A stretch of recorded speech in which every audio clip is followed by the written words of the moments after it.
Hi hello welcome to thy view sorry welcome to movie మామ. అలా వీడియోలు daily చూసి అలవాట్లో పొరపాటుగానే ఏమనుకోకండి. విజ్ఞాన ప్రదర్శన ఫైనల్లీ హరిహర వీరమల్లు మూవీని అయితే చూసేసా. తిరుపతిలో వెంకటేశ్వర స్వామి చూసినప్పుడు కూడా ఇంత ఆనందం కలగలేదురా. నేను ఈ మూవీని ఒక కామన్ ఆడియన్గా చూసా. ఈ మూవీ నాకు నచ్చిందా నచ్చలేదా అనేది నేను ఓపెన్గా చెప్తాను. వీడియోని చివరి వరకు చూడండి. నేను ఈ మూవీ మీద ఎలాంటి ఎక్స్పెక్టేషన్స్ కానీ ఏమీ పెట్టుకోకుండా థియేటర్లోకి వెళ్ళా. టికెట్ తీసుకుని వెళ్ళి లోపలికి వెళ్ళి కూర్చున్నెంబడే నాకు ఒకటి గుర్తొచ్చింది, అరే పాస్ పోయడం మర్చిపోయానే అని. అరే నీ అబ్బా సరేలే ఆపుకొని మరి చూద్దాం మూవీని, ఇంటర్వెల్లో పోసేద్దామని ఆపుకొని చూసా. మూవీ స్టార్ట్ అవ్వడం చాలా ఇంట్రెస్టింగ్గా స్టార్ట్ అయింది. ఎంత ఇంట్రెస్టింగ్ అంటే అరే నేను పాస్ ఆపుకొని మూవీ చూస్తున్నా అన్న విషయాన్నే మర్చిపోయా. నవ్వకండి మామ, జోక్ కాదు, ఇది రియల్. ఇంకా మూవీ స్టార్ట్ అయిన కొద్దిసేపటికే మన పవర్ స్టార్ పవన్ కళ్యాణ్ గారి ఎంట్రీ ఉంటుంది. ఎంట్రీ మాత్రం మామూలుగా ఉండదు మామ, అరాచకం అంతే. మీరు ఎక్స్పెక్ట్ చేసి ఉంటారు, మీరు ఎక్స్పెక్ట్ చేసినంత సింపుల్ గా అయితే ఏమి ఉండదు ఎంట్రీ. నిజం చెప్తున్నా, ఎంట్రీ మాత్రం చాలా బాగా ప్లాన్ చేశారు.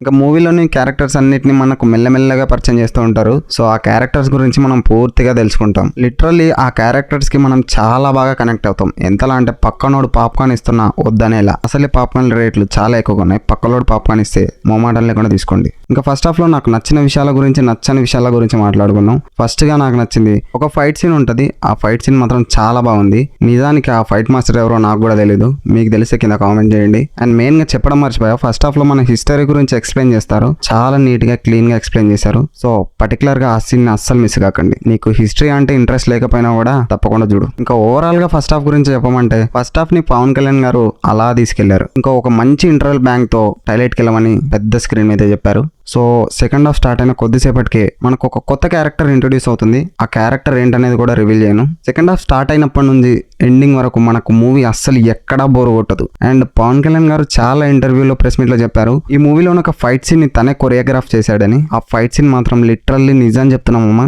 గూస్ బంప్స్ స్టఫ్ అంతే. ఇంకా వార్ సీన్స్ గురించి మాట్లాడుకుంటే, నేను ఆఫ్టర్ బాహుబలి 1 and 2 తర్వాత ఆ రేంజ్ వార్ సీన్స్ అయితే చూడలేదు.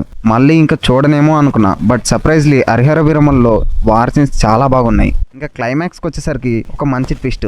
విక్రమ్ మూవీకి అనుకుంటా నేను మంచి క్లైమాక్స్ చూసా అన్న ఒక ఫీల్తో బయటకు వచ్చా. ఆ తర్వాత మళ్ళీ హరిహర వీరమల్లు కూడా. అండ్ ఈ మూవీకి క్లైమాక్స్లో పార్ట్ 2 ఒక మంచి ట్విస్ట్ అండ్ హింట్తో ఈ మూవీని ఎండ్ చేశారు. ఇంకా మాట్లాడుకోవాల్సింది మన డైరెక్టర్ జ్యోతి కృష్ణ గారి గురించి. యాక్చువల్లీ ఈ మూవీని స్టార్ట్ చేసింది డైరెక్టర్ క్రిష్ గారు. కొన్ని కారణాల వల్ల ఆయన తప్పుకోవాల్సి వచ్చింది. ఆ తర్వాత జ్యోతి కృష్ణ గారు ఈ మూవీని డైరెక్ట్ చేశారు. ఇది మనందరికి తెలిసిన స్టోరీ. బట్ ఈ మూవీని జ్యోతి కృష్ణ గారు ఎలా చూపించారనేది మాట్లాడుకుంటే రియల్లీ సూపర్ మామ. ఈ మూవీని జ్యోతి కృష్ణ గారే డైరెక్ట్ చేశారా అన్న ఒక డౌట్ వచ్చింది నాకు.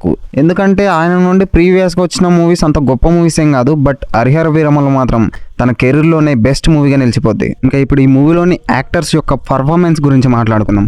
నేను ముందుగా మాట్లాడేది నిధి అగర్వాల్ గారి గురించి. ఎందుకంటే నేను తన మూవీస్ చాలా చూశాను థియేటర్లో, నాకు అంతగా ఏం అనిపించలేదు. బట్ ఈ మూవీలో తన యాక్టింగ్ చూసినప్పుడు మాత్రం మనకు స్క్రీన్ మీద నిధి అగర్వాల్ అస్సలు కనిపించదు. తనకిచ్చిన క్యారెక్టర్లో జీవించేసిందని చెప్పొచ్చు. ఇంకా మనం నెక్స్ట్ మాట్లాడుకోవాల్సింది మన పవర్ స్టార్ పవన్ కళ్యాణ్ గారి గురించి. అన్న యాక్టింగ్ గురించి కొత్తగా చెప్పాల్సిన అవసరం లేదు. తన యాక్టింగ్తో ఫ్లాప్ అయ్యే మూవీని కూడా హిట్ చేయగలడు. ఇంకా ఈ మూవీలో కూడా యాజ్ ఇట్ ఈస్ యాక్టింగ్ ని చింపి పారేశాడు. పవన్ కళ్యాణ్ గారిని స్క్రీన్ మీద చూస్తున్నంతసేపు గూస్ బంప్స్ అంతే. చాలా మంది యాక్టర్స్ ఉన్నారు, వాళ్ళందరి గురించి చెప్పుకుంటూ పోతే వీడియో చాలా లెంత్ అవుతుంది. అందరు యాక్టర్స్ చాలా బాగా చేశారు. ఏంటి బ్రో మరి మూవీలోని ప్లస్ల గురించి మాట్లాడుతున్నావు, బొక్కలేం లేవా అంటే ఉన్నాయి, వాటి గురించి కూడా మాట్లాడతా. నాకు ఈ మూవీలో మెయిన్ గా ఏదైనా మైనస్ అనిపించింది అంటే పవన్ కళ్యాణ్ గారు ఈ మూవీకి డేట్స్ ఇవ్వకపోవడం. ఎందుకంటే మూవీని సగంలో ఆపేసి తన పాలిటిక్స్ లోకి వెళ్ళిపోయాడు. చాలా రోజుల తర్వాత మూవీని రీషూట్ చేశారు. మూవీని మళ్ళీ ఆగిపోయింది, మళ్ళీ రీషూట్ చేశారు. సో లుక్స్లో కొంచెం తేడా అనిపించింది నాకు.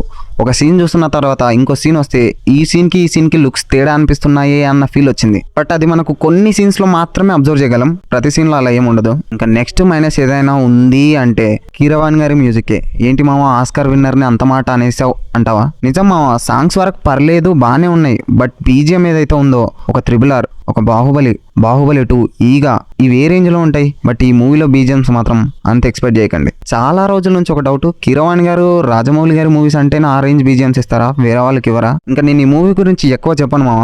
మూవీ గురించి ఒకే ఒక్క మాట చెప్తా. ఈ మాట చెప్పిన తర్వాత నువ్వు మూవీకి వెళ్ళాలా వద్దా అనేది నీ ఇష్టం. ఈ మూవీని మీ పిల్లలకు కానీ మీ పేరెంట్స్ కానీ థియేటర్కి తీసుకెళ్లి మరీ చూపించండి, అస్సలు మిస్ చేయకండి. ఎందుకంటే మన ధర్మాల గురించి హిస్టరీ గురించి చాలా బాగా చూపించారు. సో థియేటర్లో మాత్రం అస్సలు మిస్ కాకండి మామ. మీ ఇంట్లో ఇంట్లో వాళ్ళని కూడా తీసుకెళ్ళి మరీ చూపించండి. ఇంకా ఫైనల్గా నా ఒపీనియన్ చెప్పాలంటే నాకు మాత్రం ఒక కామన్ ఆడియన్గా థియేటర్లోకి వెళ్ళిన తర్వాత నేను పెట్టిన టికెట్ డబ్బులకు ఈ మూవీ అయితే ఫుల్గా సాటిస్ఫై చేసింది నన్ను. సో థియేటర్లో మళ్ళీ చెప్తున్నాను, అస్సలు మిస్ చేసుకోకండి. మీ పేరెంట్స్ కానీ ఇంట్లో వాళ్ళని కానీ తీసుకెళ్ళి చూపించండి. ఇంకా ఫైనల్గా ఈ మూవీకి నేను ఇచ్చే రేటింగ్ ఇవ్వను మామ, ఎందుకంటే నాకు మూవీ నచ్చింది. మీరు మూవీకి వెళ్ళండి, చూసిన తర్వాత మీకు ఎలా అనిపించింది అనేది కింద కామెంట్ చేయండి.